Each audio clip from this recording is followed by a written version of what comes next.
Bahdînanê cîhê pirrengan xortên şêrîn navçeya şêrîn Gelê min hilnede serbestî xweşê bikin ava Bahdînan Warê pirrengan gihîştim Bahdînanê cîhê pirrengan xortên şêrîn navçeya şêrîn Gelê min hilnede serbestî xweşê bikin ava Bahdînan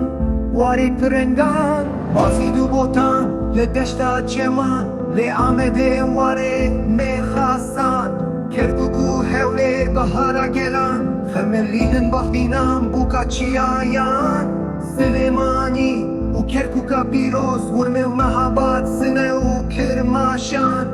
Anê û zerdeş warê kevnûn û bajêrên geştin nav gulistanê Ez gihîştim Bahdînanê cîhê pirrengan xortên şêrîn navçeya şêrîn Gelê min hilnede serbestî xweşê bikin ava Bahdînan Warê pirrengan gihîştim Bahdînanê cîhê pirrengan xortên şêrîn navçeya şêrîn Gelê min hilnede serbestî xweşê bikin ava Bahdînan Warê pirrengan çiyayê agirî bîngol kers bedîs nûşûwan erzîrom nisînor ezmanê sozanan Melet û sîwas xerpêt û erzingan dersim ware navê çelengê şêran Mereş û sûkin İskender û ceyhan Efîn û elbîstan li kenarê çeman Semsûr û êta mereş û reha şer û şorêşên xortên deşt û çiyayan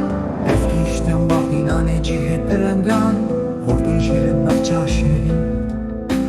Gelê min hilnede serbestî xweşê bikin ava Bahdînan Warê pirrengan gihîştim Bahdînanê cîhê pirrengan xortên şêrîn navçeya şêrîn Gelê min hilnede serbestî xweşê bikin ava Bahdînan Warê pirrengan